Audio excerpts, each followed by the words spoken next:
Are we ready? Yeah. All right. Hey, everybody. Thanks for coming. I'm Courtney Self. I'm the broker owner of Harcourt Hunter Mason Realty. And we have three great speakers here today. Ross Thayer with U.S. Bank. Anthony Self, who's just getting us set up on the camera.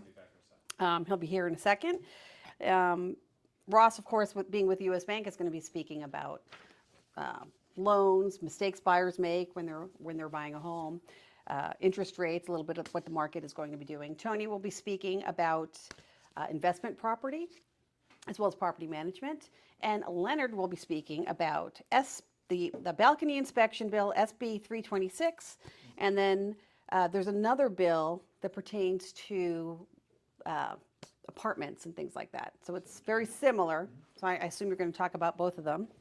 And Leonard Mix is a contractor here locally in the South Bay. He does excellent work, so I highly recommend him. Two things I'm going to talk about, and then I'm going to turn it over to the speakers. I'm going to talk about purchasing a home one step at a time. You all have a handout on the table. So I'll leave you to read this, but the bottom line is when you're wanting to purchase a home, the number one step is to select a realtor, like me, or Carolyn, or Ursula. You need to select a realtor. I recommend you select a full-time realtor with a lot of experience because it's a really challenging market right now, both in terms of the way the real estate market, our real estate practice, I'm going to talk about that in a second as well, but also it's a competitive market. Even though interest rates are really high right now, there's not a lot of inventory, so it's keeping prices up and it's still pretty competitive, especially when you find a really nice house. You know, homes that have been sitting on the market at the end of the day, it's just because they're overpriced. The sellers maybe got a little bit too greedy, but if it's a really nice house, it's beautifully maintained and updated, it's gone in like a week or two. And you have to be prepared to write your offer, make it a really strong offer, and be able to close quickly. So for example, if you had a house to sell, that is going to put you at a disadvantage. However, because the market is a little wobblier right now, I am seeing people take contingent offers, which, you know, last year, good luck on that. But now you're getting some contingent offers accepted. But that's why you want to hire a realtor, because so that they can give you the lay of the land, so to speak, as far as the real estate market, things to look out for, and help you with strategies to get your offers accepted.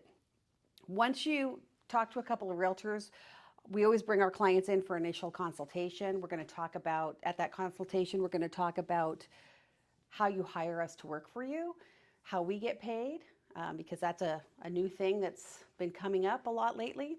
And then we'll also review the purchase agreement as well as the buyer broker agreement. And then we introduce you to the lender who will get your financial qualifications all set up for you. Again, I'll let you guys read the rest on your own. There's a lot of great information there. And when we work with clients to help them buy and sell properties, we look at it as a long-term relationship. Our goal is to work with you, not on just this one deal. Our goal is to work with you in the future on many future deals, as well as, you know, referrals from your friends and family. All of my business has been repeat and referral for years. That's how I like it. It makes the business easier in many ways. First of all, I'm not fighting with people to try to get them to trust me. They already have a level of trust when they come in to meet with me. They know I'm there to do a good job for them. And that's why you want to interview a couple of agents, maybe get some personal referrals, and then select somebody who you think is going to do the best job for you. Now, I want to talk about the National Association of Realtors ruling and how it's been affecting the business.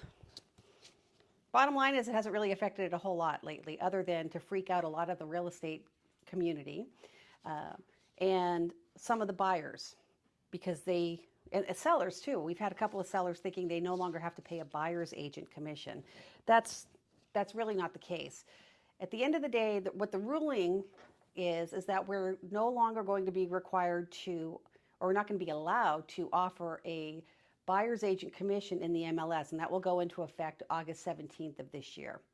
As far as the lawsuit goes, it was couple $1 billion. How many billions? Do you remember? I don't know. It was a lot, and it's being appealed, so we don't know exactly what it'll. Yeah, we don't know exactly what it's going to wind up being, but the end result is that Buyers will now need to sign a listing agreement with their agent, or a buyer broker agreement with their agent. It's similar to a listing agreement. If you were a seller, you would have a listing agreement with your agent. You would understand what you're paying them. It's going to be the same thing for buyers.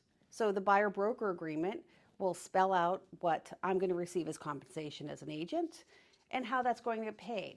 Right now, the way it works is an agent takes a listing, they negotiate a commission, and they offer a portion of that commission. Often it's half, but it doesn't have to be.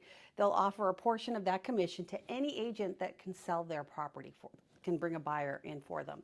So effectively, the listing agent, at least here in California, has been paying the buyer's agent.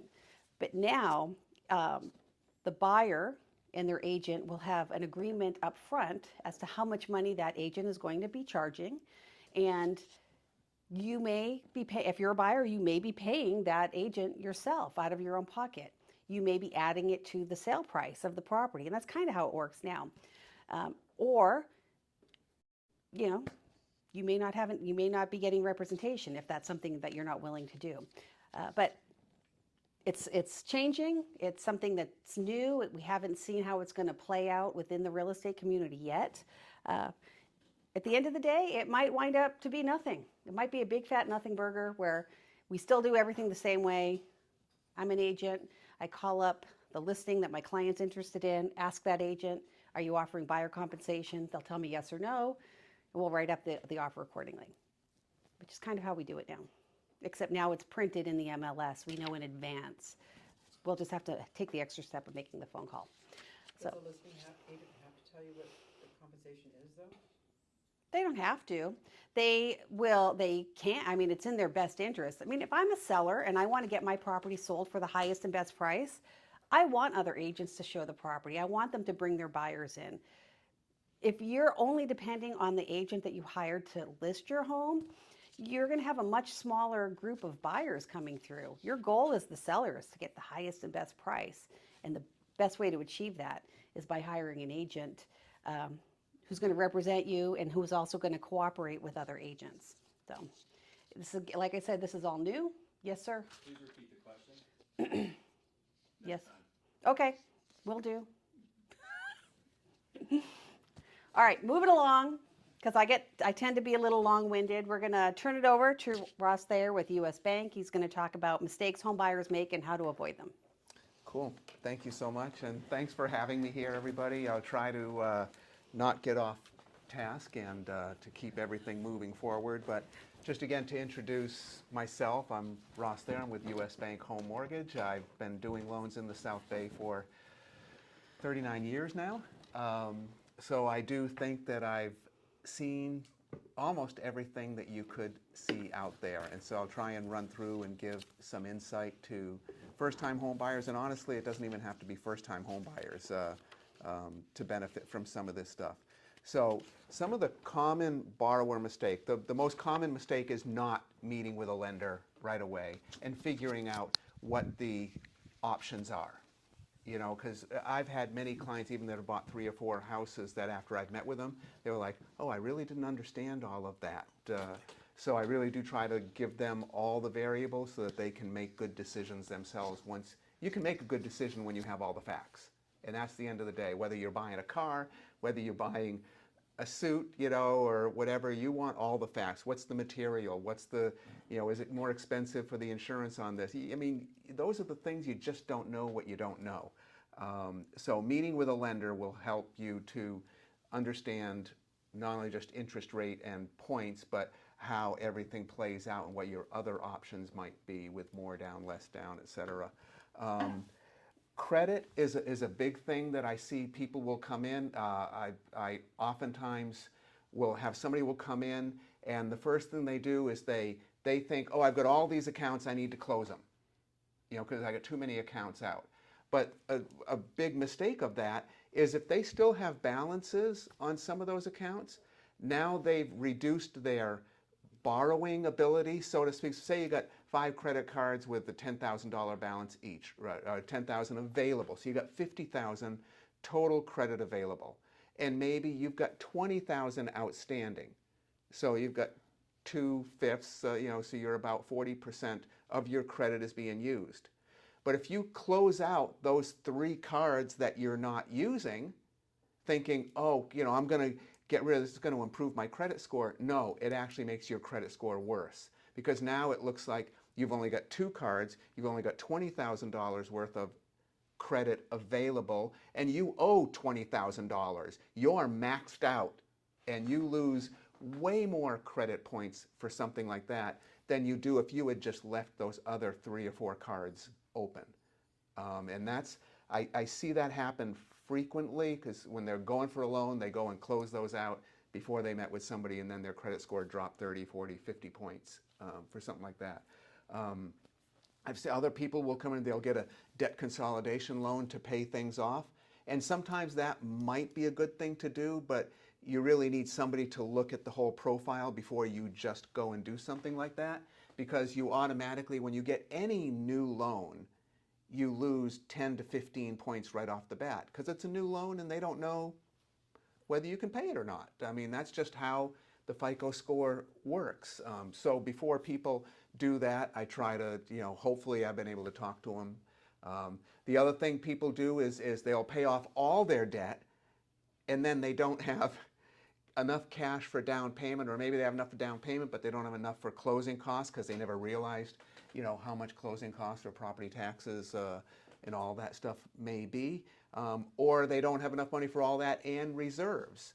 And now if you're borrowing back out on the cards, that cost more, right? If you take a cash advance on a credit card, you pay a fee if you just need to have those reserves. So it's always more beneficial to sit down and lay out a plan before you go making changes, because most people are not aware how these different things impact and what the rules of the banks are. I mean, if you're, a loan over $1 million requires more reserves than a loan under $1 million, and et cetera. So people just don't know those rules.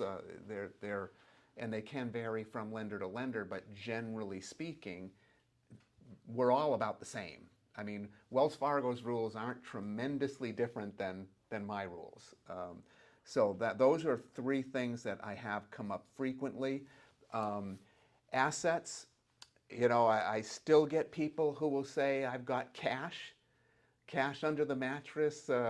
My best joke is the guy where he had cash, and I asked him where he got it, and his daughter sent me a picture of him in the backyard with a can. Literally, he showed me where he was a Vietnamese guy, and he showed me where he got the cash. It was that's a true story, and you just have to laugh because that's where he got the money. But yeah, cash is, there's ways to work around that if you know ahead of time.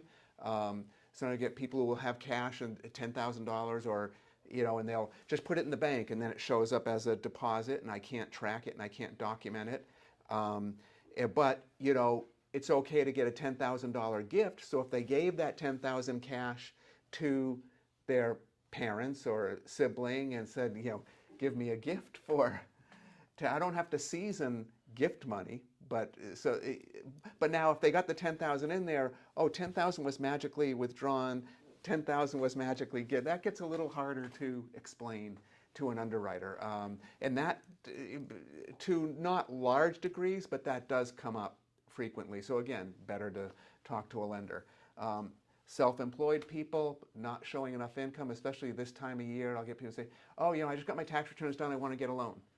And I'll say, well, I wish you would have talked to me before you filed your taxes, because we might have made some recommendations to do it differently. But typically, self-employed people don't show enough income to qualify. And if you want A paper money, which 7% is hard to be considered A paper nowadays, but it is, and if you want A paper money, then you've got to show income to qualify, or some stream. If you can't do that, you can still get a loan, but it might be 8 or 8.5% for self-employed, and those are what they call the DCR loans, which I can go into detail later. I'm not going to do that here. Common myths. I'm trying to move along because I tend to be long-winded. Common myth is don't change jobs. That's not exactly true. If somebody's working and they get a better job, it's okay to change jobs. Our only rule is if you change jobs, you have to be on the job at least 30 days, before we close. So, I mean, you could still go into escrow and I should say 30 days before we draw loan documents because, we've got to be able to get the 2 pay stubs, or you have to be on the job for 30 days. We can actually use 1 pay stub, but they got to be on the job 30 days if it's a new job. But what does come up is people maybe have worked at the company as a manager or whatnot, and then they get promoted into sales. And they went from having a $120,000 a year salary to having a $50,000 salary, but the commissions and bonuses and they're going to make 200. And realistically, they probably are going to make 200. But if I've got somebody that's newly commissioned or most of the income is coming from bonus, then I need to have history so that the people who shoot themselves in the foot with that type of situation. So again, if somebody has something like that coming along and you could say, okay, well, maybe we need to buy before you make that transition, or we need to strategize to at least have you in that position 6, 8, 12 months so we can at least establish some type of history of this. Because usually they're not moving to that type of job if they're not almost guaranteed to make more money, but it is a problem if it's mostly commission and bonus and their base salary went from 120 down to 50. That's a problem in the lending world. People think, oh, I need to pay off all my debts. I talked about that already, that's not always the best thing to do. Close out credit accounts, again, not always the best thing to do.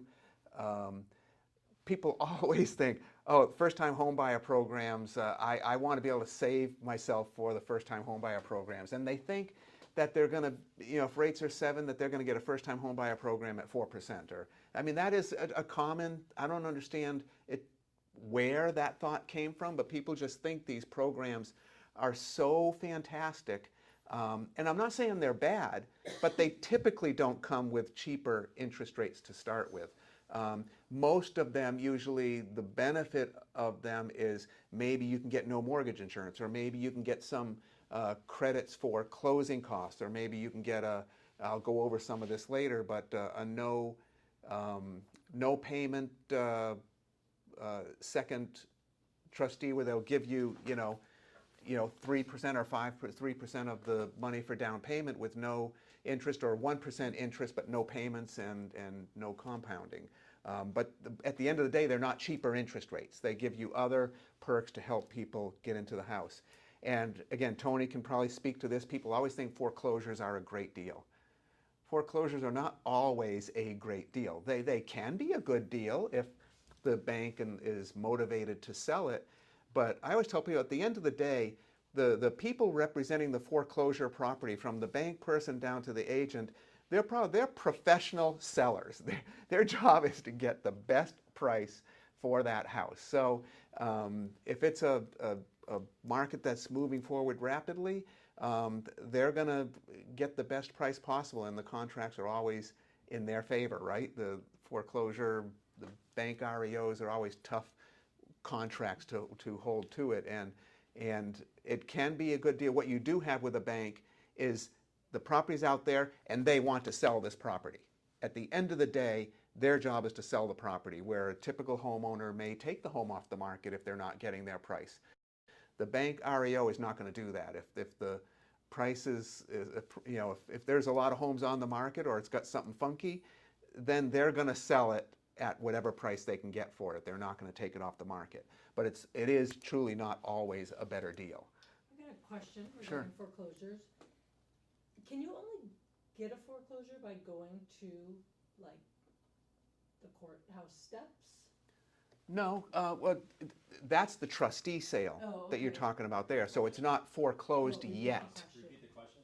Yeah. Oh, the question is, restate the. Can you only get a foreclosure at the courthouse? Yeah. Can you only get a foreclosure at the courthouse steps or at the front steps of the house itself? And the answer is that's actually not a foreclosure yet. That is a trustee sale, and that's the final step of foreclosure. If it doesn't sell, and what that means basically is when a house gets delinquent and the bank goes through all the processes to get to foreclosure, The final step is where they say, okay, the house is going to be auctioned off at the courthouse steps or at the front of that, wherever it's going to be. And at that point, anyone that wants to buy it, it is a cash sale. You have to come with cashier's checks.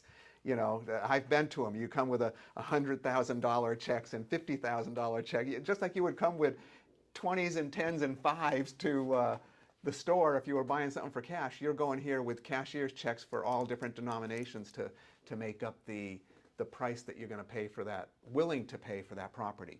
So people may bid, and the bank is basically the one auctioning it off.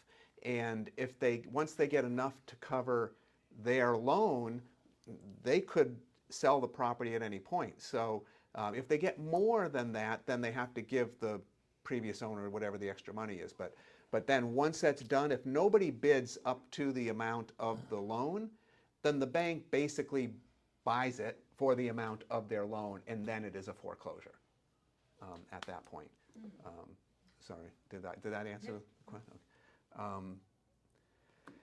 Okay, and then residential types. Obviously, you've got your single-family homes, you've got condos and townhouses, which, just so you know, condos and townhouses carry a slightly higher interest rate because just statistically speaking, they are a higher default ratio. If you did all across the whole country, you know, 0.5%, 1% of homes get foreclosed on, where maybe it's 0.6% that condos and townhouses get foreclosed on. So because there is a slightly higher degree of risk, lenders, and not just the bank, Fannie Mae, Freddie Mac, the rules come down from the top that those loans carry about 0.25% higher interest rate for condos and townhouses.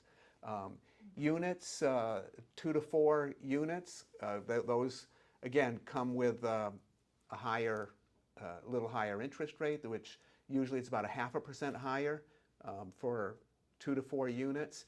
And 5 or more units is a totally different ballgame. Now that becomes like a commercial loan. But if you want residential loan, it can go up to 4 units. Co-ops and own your owns. There aren't a lot around here, but there are some on Merrill. There's you know, a lot more in Long Beach and whatnot. But basically, co-ops and own your owns are where the whole building is owned by everybody in the building.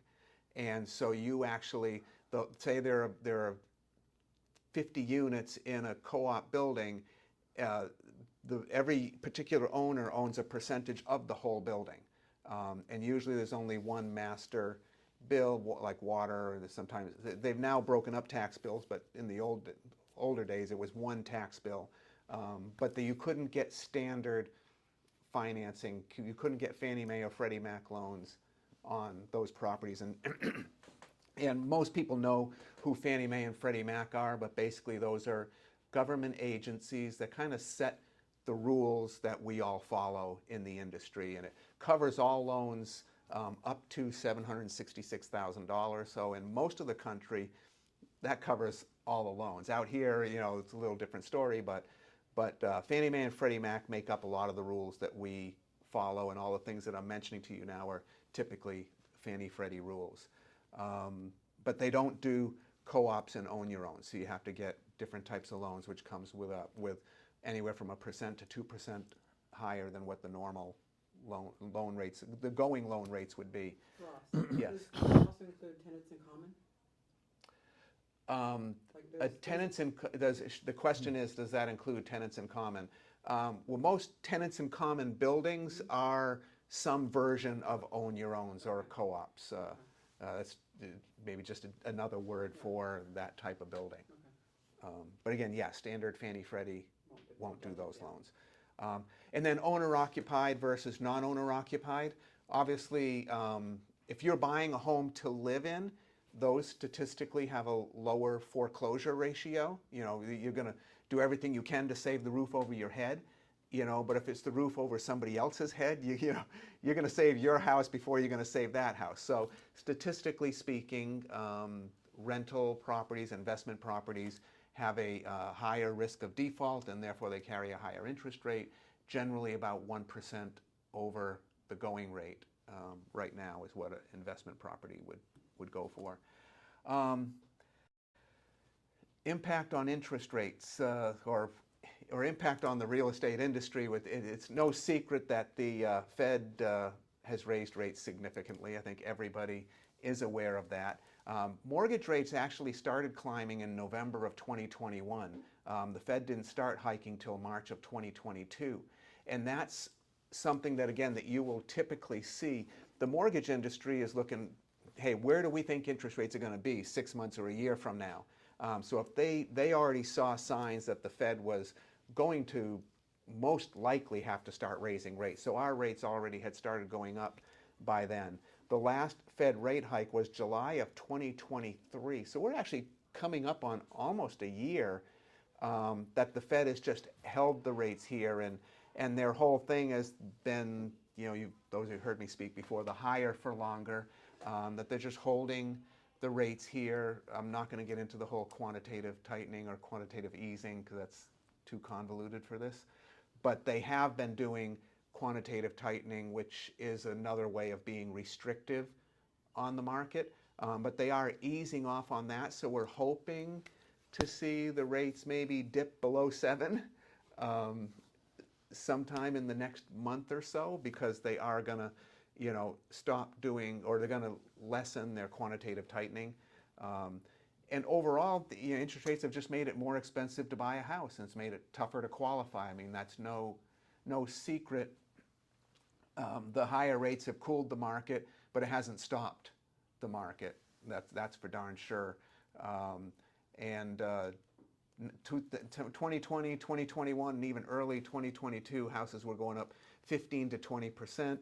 Last year, they were up, depending who you looked at, Zillow or CoreLogic or any of the national averages, they were up 6 to 7% nationally, and I think we were up higher now. So it still means, the market is cooled. So $1 million house is not going up $200,000. It's only going up $60,000.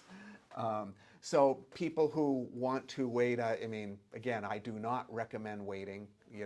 I can go through, if anybody wants the data, I've got all sorts of population data and demographics to show that supply demand is going to continue to be tough.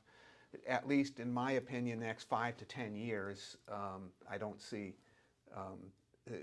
prices may not go up as much, but I don't see any logical reason for them to go down significantly. I mean, you can have percolation in any market where they really just kind of bubble, a little up, little down type of thing, and I call it more of a negotiating market than anything. But I don't see that, dropping 20% like they did in the 2010-11 time frame. This was kind of interesting to look at the reality of it, that payments on $1 million home with 10% down went from $3,800 at 3% to $6,000 at 7%. So that's why it's made it tougher. So instead of having 30 offers on a house, now maybe you only get 6. Because 24 of them couldn't qualify for the higher payment or couldn't stomach the higher payment. What we are seeing now, though, is I'm seeing that people are, coming around to the reality that rates are 6.5 to 7, and those of us who've been in the business for a while know that that's not an unheard of interest rate. If you went back 10 years, even just went back 6 or 7 years, that's not an unheard of interest rate. But reality is being reset. But what will happen, in my opinion, is with people getting used to the payment being $6,000 plus or minus, that now if it goes down to $4,500, they'll feel like they can buy more house, right? I mean, it's kind of like the jumbo candy bar that they're selling for the same. They raise the price and then give you a bigger candy bar, and then over time you find out the candy bar is smaller again, but you're still paying the same price. I think that's just human nature, that they accept that, and I see no reason why it's not going to happen here. Homes are still getting sold. Just some quick analysis that I did, look at 38 homes came on the market the first 9 days of May. 24 of them sold or were under contract already. So yeah, that does mean that 14 of them were not sold, which a year and a half ago, all 38 would have been sold, right? Or 37 of the 38 would have been sold. Now, it is taking a little longer on a few of the homes, but they're still getting sold. So people thinking, again, that I'm going to wait or whatever, that it's just not, the reality isn't that. Prices are expected to appreciate, 5 to 10% again this year, similar, and again, I'm going off all the names we know, Zillow, Trulia, CoreLogic, the Case-Shiller is always the bellwether example, and their actually numbers last year were like 8% versus CoreLogic was registering 6%. So you begin to wonder, because I like Case-Shiller's way that they calculate their numbers. I feel is more realistic, but again, I'll go into that separately if anyone wants that. Inventory or lack thereof continues to be the story. I mean, that we hear that over and over again, and it's no different now. Given the population growth of who are the buyers now, it's Gen X, it's millennials, and Gen Zs. I mean, not very many baby boomers like myself are, out there. Certainly not in big numbers, but the big numbers are coming from Gen X and millennials. Not quite Gen Z yet, but that's where the population growth is. And if you look at the charts, that is still increasing. So supply demand is not going to go away anytime soon unless we magically go from 1 million listings nationwide to 4 or 5 million. But I don't see that happening either, because people have 2 or 3.5% mortgages don't want to go from $3,000 to $6,000 for the same amount of money. That's the reality there. It'll be interesting to see how some of these new projects around town for us here, how that will impact the rental market, and because I think how that all goes does still impact the home market, but it'll be interesting when 400 units come online, at PV Boulevard and PCH. How is that going to impact rents in the rest of the area, or is it going to, how is that going to, we don't know.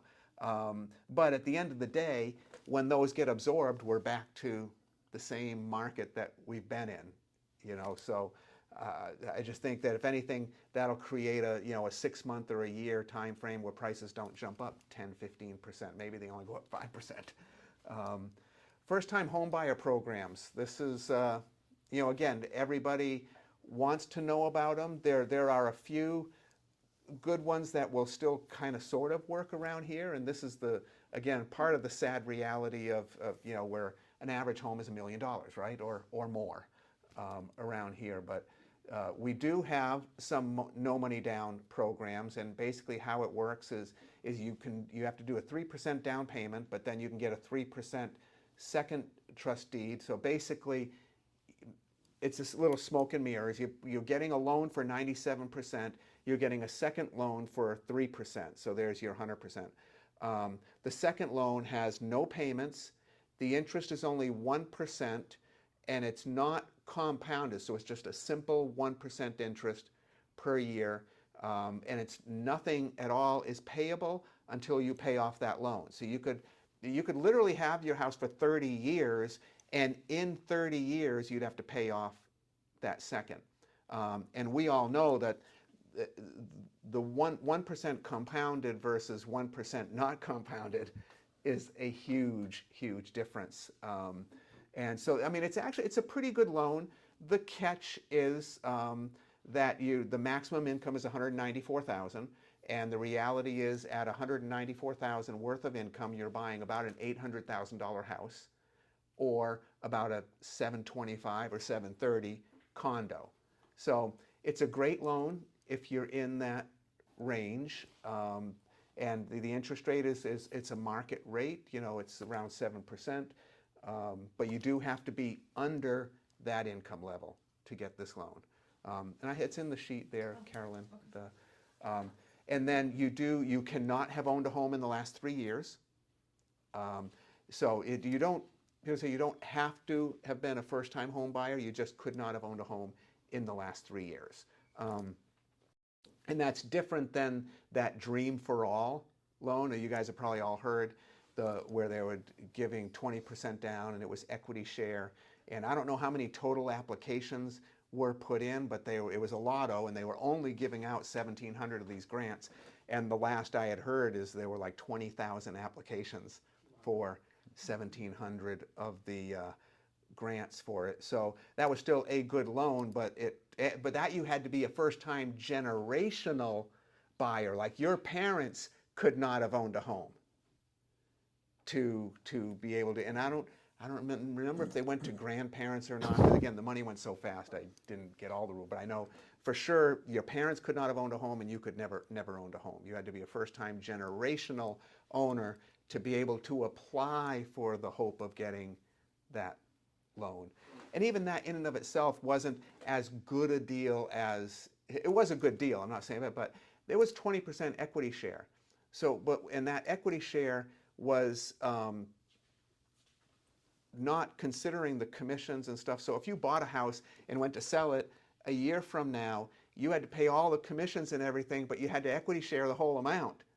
You know, so it was going to be 2, 3, 4 years before you really started to see some of the appreciation go into your pocket. So again, I'm not saying it was a bad deal, but it wasn't this marvelously wonderful deal for everybody else.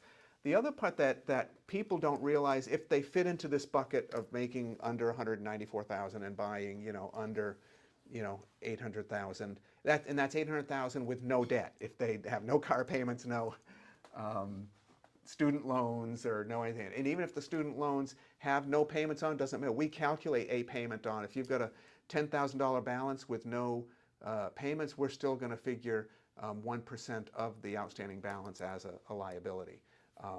So the 194 mathematically qualifies you for about 800 with the 3% down, and then getting the no money down, but with no debt.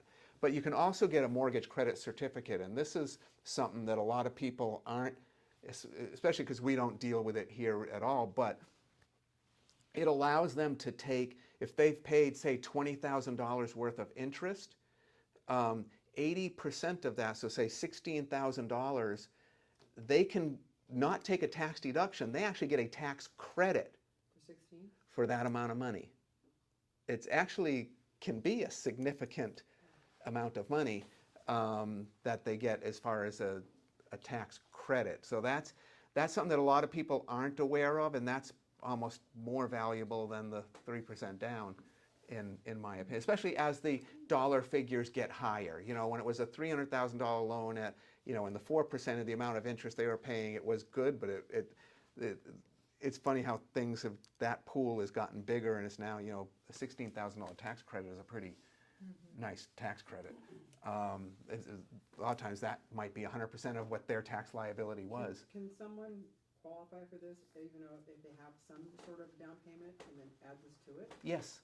So if Yes, have they don't have to 100,000, do the minimum down. They could put their own money down and still, But does it still, the, to increase their purchasing power? So yes, one- if they make under the 109. The only limitation to it is well, it's got to be an agency loan size, so it's got to be under a 766 loan size, and their income has to be under 194. If their income's there, and they got a gift for the balance, they still qualify for this? Yes, yes.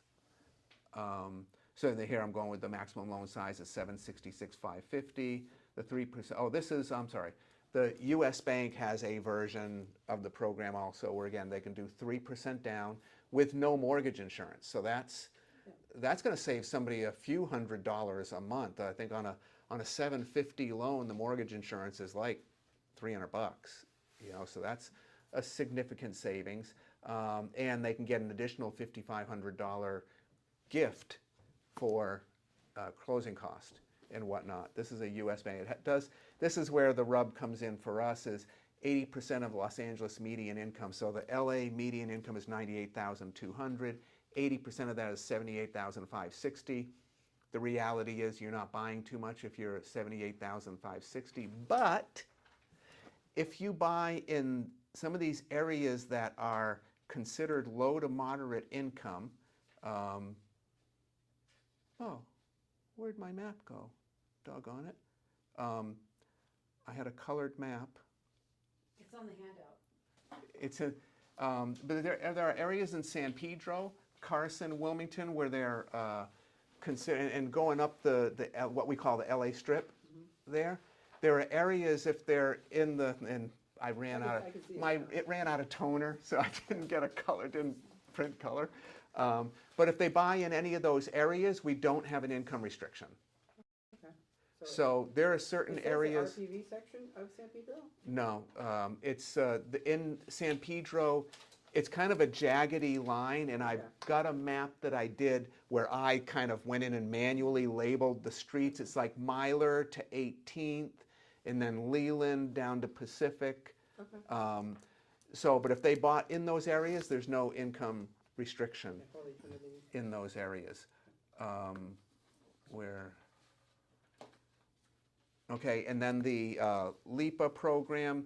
Again, this is one that almost never works around here. The Harcourt, the LA. This is the LA low income program, but they'll give a no interest or a 1% interest. I forget on theirs what it is, but they're at $90,000 to $155,000 of money for down payment, but they're out of money. So it's like they come up with all these and they will have money and it goes in like a week. And then It's also funny that 155,000 is low income.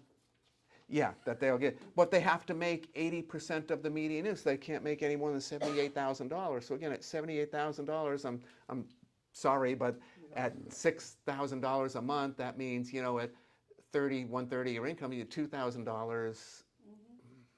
What are you buying? And are you realistically going to be able to buy anything? No. The only ones that would work for that is people who are getting a big gift, which I think flies against what the program is for if they have that resource to get a big gift. But if they can get a big gift, make under the money, and then take the $90,000. The interest. The mortgage credit certificate, yeah. And then same thing, Fannie Mae, Home Possible, and Freddie Mac Home Ready programs. They've got to be below the 80% income limit, so it just doesn't work around here.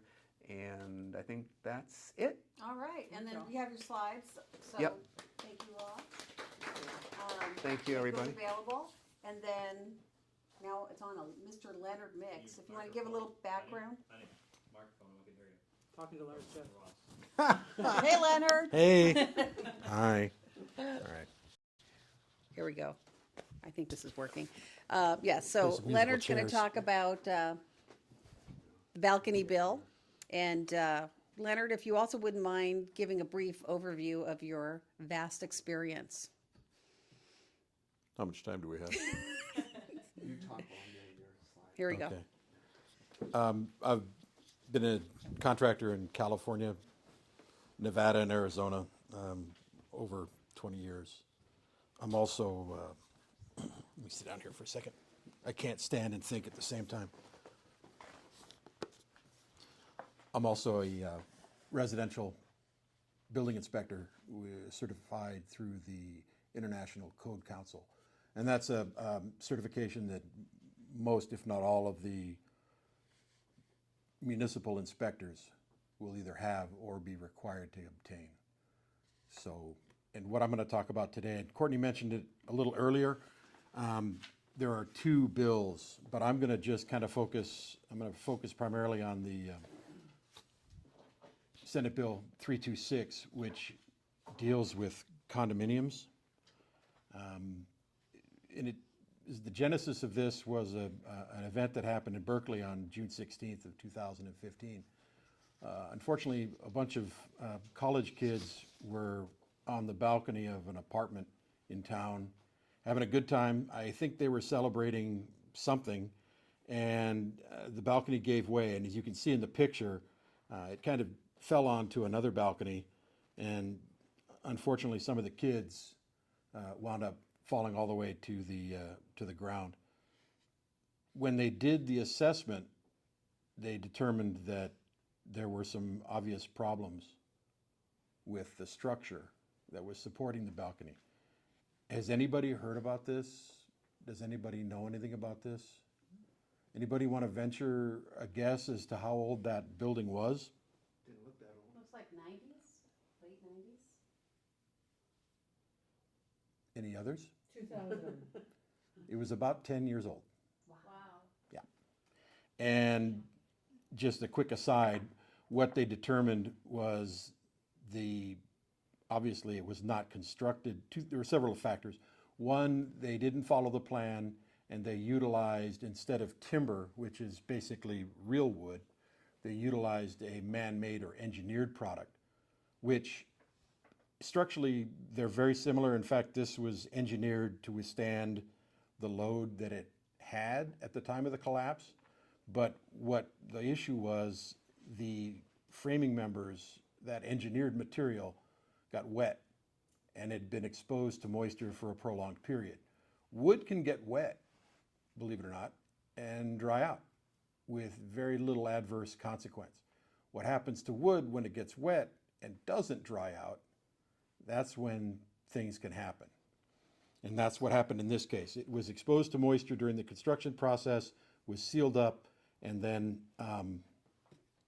wasn't allowed to dry out. And then during the course of the occupancy, moisture continued to get into the framing, and it ultimately failed. These are pictures of unfortunately, the 6 kids that passed. I believe there were 13 injured total. And as a consequence, which is very typical of the legislative process, the code adoption process, what we see is an event or a phenomenon occurs, and then there are steps taken to address that phenomenon, and then the cycle begins all over again. There's some type of reassessment over time to see if things need to be adjusted or modified, and so on and so forth. So what happened here was the legislature enacted and passed a bill that addressed this issue, or attempts to address this issue, in about August of 2019. And again, I'm focusing primarily on 326. There's a companion bill, 721, which deals with essentially the same issues, but for apartments.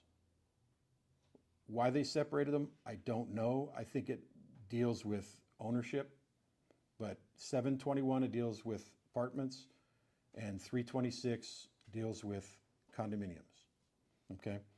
And what they did was they drafted it, and it's essentially, they wanted to compel the property owners to stay on top of the maintenance and upkeep of their properties and have their balconies or elevated exterior elements reviewed, okay? The little side note with the 326, it amends another code, the civil code of the 5551, which is the reserve study. So again, we're getting into the inside baseball stuff, but 326 ties into the reserve study for the homeowners associations or the condominiums. Does anyone know what the reserve study is? Okay, reserve study, thank you, Ross.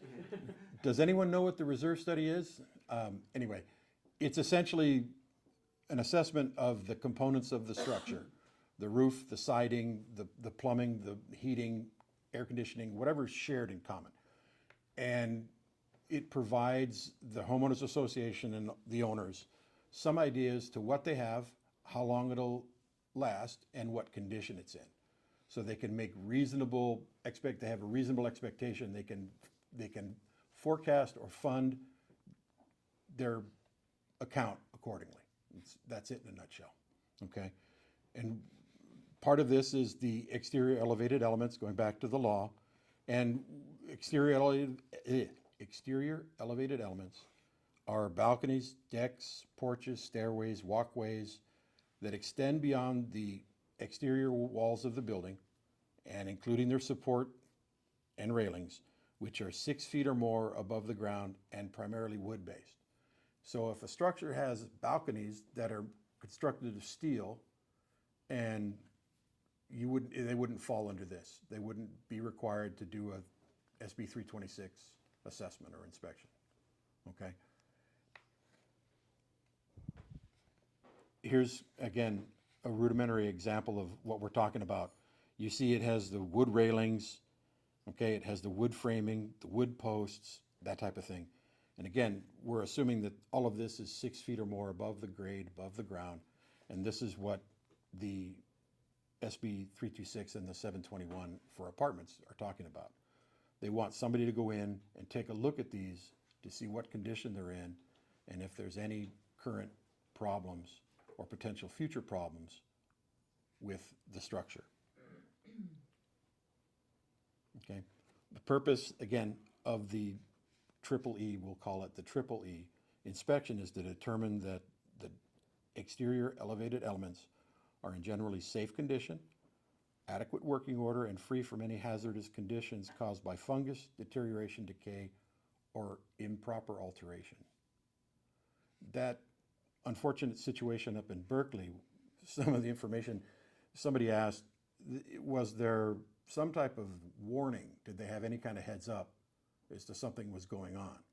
And believe it or not, the tenants in that particular unit had reported to the management company that they had mushrooms growing on their balcony. And evidently the management company kind of went, we'll just take care of that, don't worry about it. And that's a sign that something's going on with the wood framing to have mushrooms growing on it. Because with respect to fungus or fungi, which I've been accused of being occasionally, believe it or not, once it takes hold, once it starts growing, it can continue past where you see it. In other words, it can go into a framing member inside the concealed sections of the buildings, and it continues to do its dastardly deed. And again, as long as it's continuing to get moist or stay moist or remain moist. And that's the kind of the misnomer when you hear about dry rot. It's really wood that's deteriorated because of moisture exposure. Okay? And again, with respect to the 326, the condos, versus the 721, the apartments, there's a difference in terms of the law, who can perform those inspections.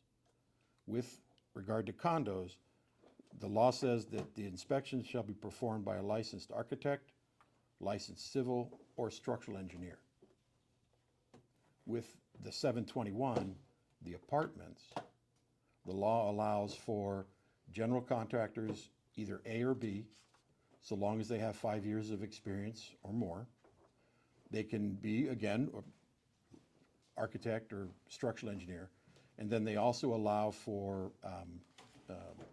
certified individuals that are certified building inspectors through the International Code Council. They phrase it as a nationally recognized, code entity. So that takes out the home inspectors. CREA members, ASHI members, and the like are not able to perform those inspections on apartments. The only ones who can do condos, again, are engineers and architects. Now, that's not to say that the engineer and the architect can't have an employee or a partner open the place up and start the inspection, but the architect or the engineer will ultimately be responsible and will provide a stamped report. Okay? Do you know why? Again, no. I think it has something to do with the ownership with respect to the condominiums versus the apartment owners. But, well, but again, yeah, there's nothing in the law that really specifies why there's that differentiation. Another quick aside, one of the other things that the 326 does is it affects some of the liability for the contractors that built the condominiums. I think it allows, it extends their liability, extends it, is my understanding. And again, I'm not an attorney, I'm just based on what I've read of the law, but that's my understanding as well, that it kind of plays around with the liability for the guys who built the condos. Okay, and the scope of the inspections are basically to determine the current condition of those elements, okay? Whether or not there is immediate danger of failure, okay? Again, the expected service life or the future performance, and then if there's any needed repairs, either emergency or non-emergency. Pretty straightforward. And then the law allows, unlike what you may be familiar with, the home inspections where they don't do any intrusive examination. They basically just do a visual, and if there's anything they see that could be they recommend further assessment or evaluation by a licensed or, competent tradesperson. The 326 and the 721, the law says that visual inspection needs to be done and that intrusive means can be used and should be used to provide the visual inspection. They should be used incrementally. In other words, they don't want you to blow open walls and tear the place apart to go, everything looks good, and then, cover it up. They talk about minimally intrusive means and things like that. For example, here, the visual inspection is obvious. You walk onto the property and look and see if there's any apparent or obvious signs. And then you can use things like an endoscope, borescope. You make a small hole, stick the scope in, and can look at the framing members, the condition of the framing members. Guys can use moisture meters once you've opened it up, maybe a little further to assess the condition of the framing members, or infrared cameras. But again, they all have some limitations as to what they can do. All right. Here's some horror pictures. Just again, some stuff off of the internet, what guys are encountering, and these are obviously extreme examples of what we see, and it's very apparent. And again, it's supposed to work such that you use the minimally intrusive method. If you see something, the law allows for the inspector to advise the homeowners association and say, look, we've made these exploratory holes and we are seeing things that warrant further or more invasive review. In other words, we want to make a 12 by 12 inch opening. We want to remove this much stucco or siding, whatever it is, to do a better assessment of what's there. But most individuals that are in this business are going to probably take the most conservative approach. But at some point, you'll see enough that this type of examination or this type of opening is warranted. Now, with the inspection reports, again, they're to provide or include findings along with photos that sufficiently document the condition of the exterior elevated elements.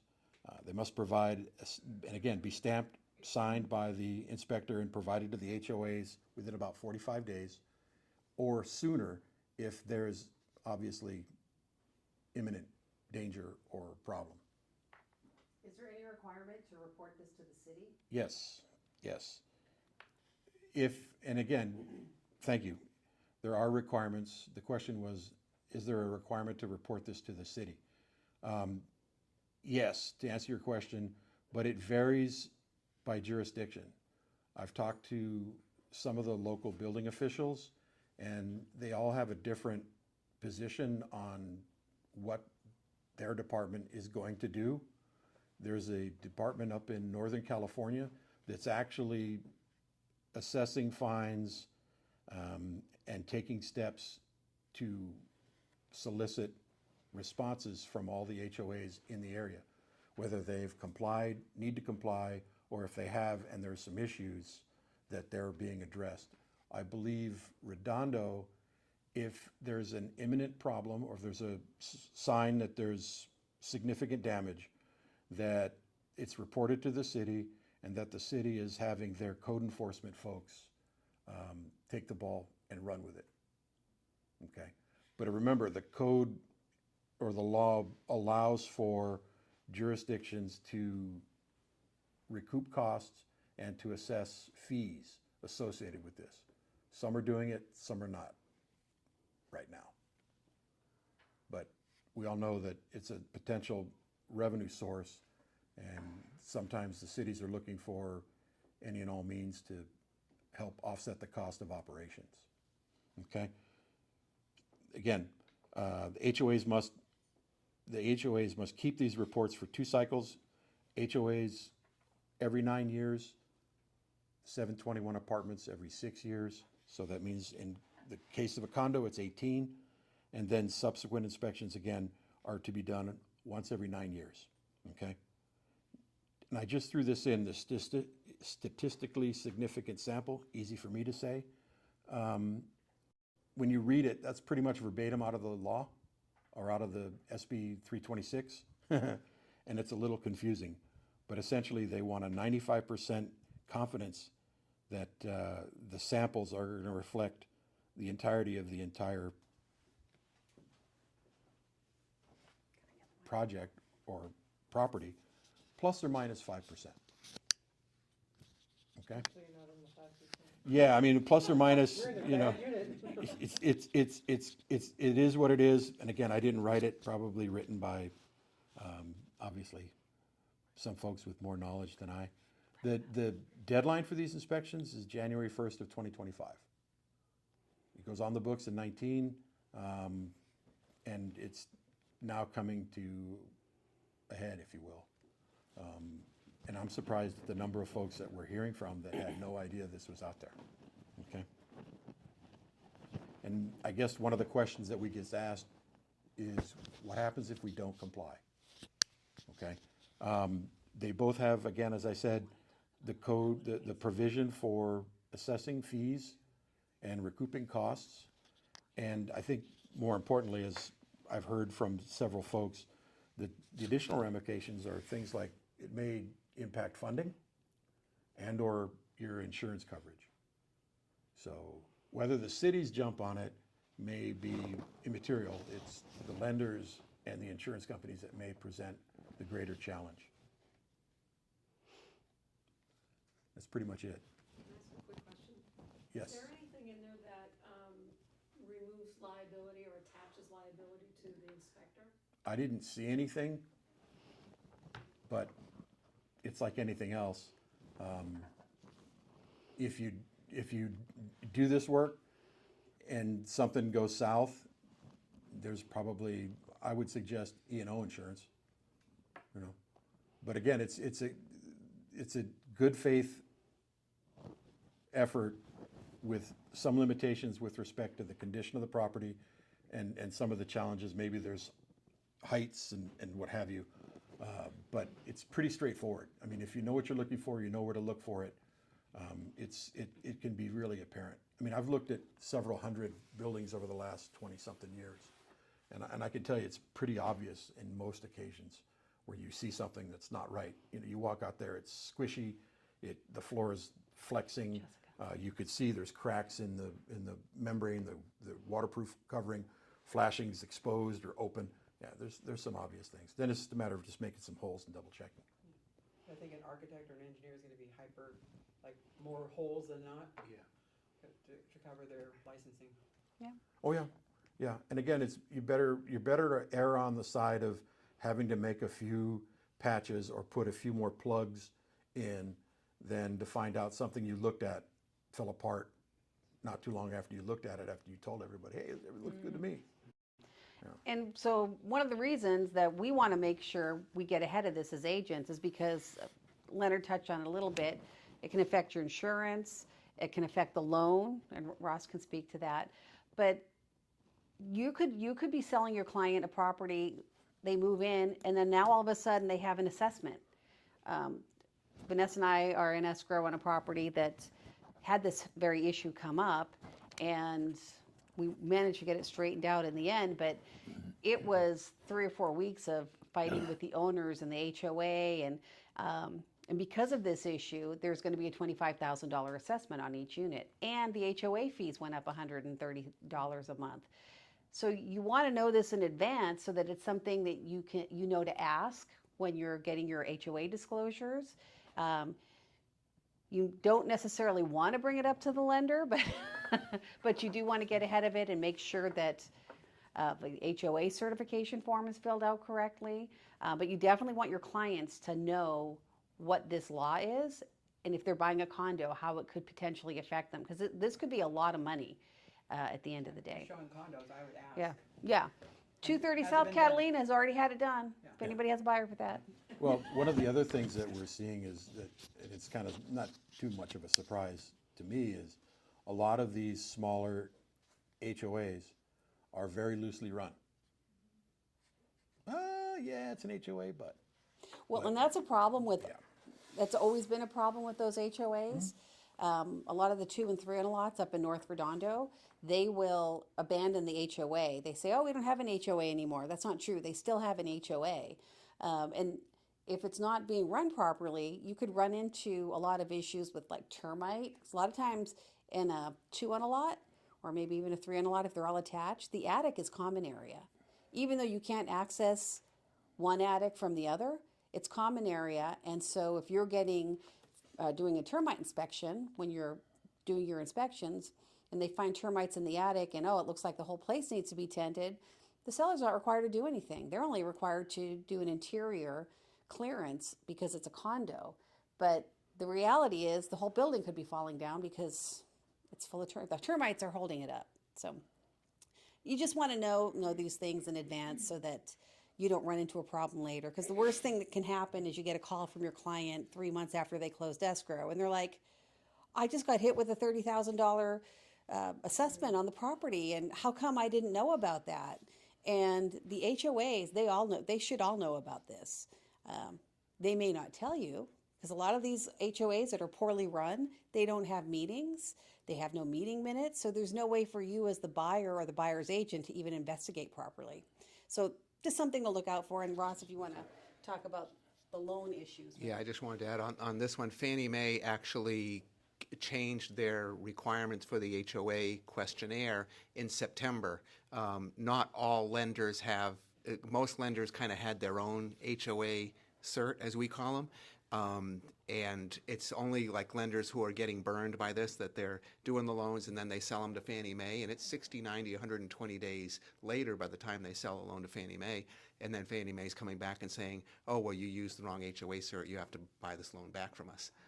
So, that's how we ended up getting caught. When I talked to our head person in Minnesota, she had said, oh yeah, we've already had to buy back 3 loans because of this, and so now they're aware of it. So you may run into the wild card lender out there that hasn't been burned by it yet, but Fannie Mae is aware of it, and they changed the rules, and they're coming out with it. So, but the biggest thing, the 2-unit condos are not affected. It's 3 or more. But I can speak to, I'm doing a loan for a client right now. It's a 3-unit, and again, it's loosely run. It's just 3 owners that do it together. They had no clue about this law. And what's going to happen, I think, is insurance companies are probably going to be more of the problem as this year goes on and into next, because we know the problems we're having with insurance, that they're going to say, if you're not aware of this, it's a liability for us, right? If the units are red tagged and whatnot. So this is where it's really going to start to unravel for those ones that aren't aware of it. Cool. Cool. Yeah. All right, let me take that. Okay, so I'm doing the investment part in property management. So you've been all here, sitting here nicely. So I'm going to go and cover why investment property. So if you don't know, most millionaires in the United States, 90% of them have real estate as a reason for their wealth. Either it can be from residential real estate or from income properties. And this is the reason why a lot of people are intrigued by it. So there's really 3 tips that I give most people, and I can go on all night if you want me to. Do you? No? Okay. That's what I figured. So 3 tips. So the first tip is that it's interesting. When I talk to you, most people who have been in it for a while, they know it's a business. So when you have an income property, it's a business. It's write-offs. You actually have income. You have expenses. And it's weird. I'll sit down with new property owners looking at investment properties, and they say, wow, I didn't even think it was going to be a business. So yeah, it's a business. You actually have to submit your taxes. You have to track your income. Worst thing ever, and I've seen people do this, where they like put the cash in their pocket trying to hide revenue. Doesn't help them, because again, you can write these things off. It's just so, treat it as a business. That's the first tip. Now the second tip is that the property needs to feed you. You don't feed it. So a lot of people, they buy these properties, think it's gonna be great, but it's losing money. It's not cash flow positive. So when I talk about cash flow, when I look at actually selling these properties to my clients, we have a spreadsheet. It's all math, all math. We look at the income, actual income, not pro forma, meaning that if you can go ahead and get this, this would actually pencil out. No, you gotta look at actual income, then all the expenses. When I go to properties, I'm looking at all the utilities. If you're gonna pay for water, if it's like multiple units, do they have separate water meters? Gas meters, electric meters, trash, all these type of things. So this goes against your net. And then if you're gonna take a loan, that mortgage also is going against your income as well. So you want to look at your net income. So it should pencil out. Now you have to also talk to your accountant too, because there's also after tax and before tax. I'm looking at before tax. All right. So the last thing is ignorance is not an excuse. This is with property management. Just because you own income property, you don't know there's rent control laws, doesn't mean that does not exist. I cannot tell you. Actually, there's real estate agents who list properties that don't know about rent control. So rent control is scary, super scary. And also you have to be careful. In our area, Torrance has Torrance PO. Torrance PO is part of Los Angeles Unified, RSO, the Los Angeles residential, really, really bad rent control type of thing. People make money in it. Then you have Torrance, which is not. It just follows the state rent control, AB 1482. A lot of people don't know that. They see all these properties available in Torrance PO and think these are great buys. It's not true. So you have to understand what you're doing. Just because you don't know doesn't mean it doesn't exist. So especially as a landlord, or we call us our housing property owners, I don't know what they call us now. We're not landlords anymore. The other things go with the Lord in it, drug lord, that kind of stuff. But you just have to make sure that you understand that this is something that you have to understand. That's why you want to bring in a professional, a manager of some sort, or have somebody in your side that can help guide you through these things. All right, those are my tips. Very quick. Any questions? All right, any final questions to the group? That is chirps out there. Yes, Cindy. I have just one that I've been thinking of, outside of here too, about insurance, that we haven't talked about that yet, and I'm not advocating that we do right now, but I see that as something coming up as more and more of these climate change things, and, insurers are pulling out, and when you're selling, and what are we gonna do about that? So the question from Cindy is about insurance and the issues there. So just real quickly and briefly, insurance is a big issue, depending upon multiple levels. Companies pulling out. I've had clients that they've actually canceled them. They didn't do anything. They just canceled them. Fire, all those type of things too. So yes, it's actually when you do a deal and look at getting buying a piece of property, usually just be like it was just a non-thing, just to have your insurance. Now you really want to make sure you talk to them. Right. Yeah. Okay. Any other comments, questions? All right, well, thank you very much for all attending. Hopefully you got some good information. We threw a lot at you. You got Ross, you got Leonard here, who's the absolute experts in all those type of deck stuff and anything contractor, and Ross with the lending. And then on my side, I won't get into it. I have way too many stories, and I'm exhausted right now. No, I don't want to scare anybody. I can scare people nicely. In fact, I have a good story to scare a lot of people. So I should do like a nightmare kind of thing, like landlord nightmare type of thing. Like creepy music in the background, and then tell us that, okay, there was a landlord who rented this property to this one tenant, and he didn't have a lease. And then this is what happened when they didn't talk. Yeah, okay. Talk about what just happened in Inglewood. No, I'm not. All right. Thank you so much. You all have a good night, and we appreciate you all coming out. Thank you. Thank you.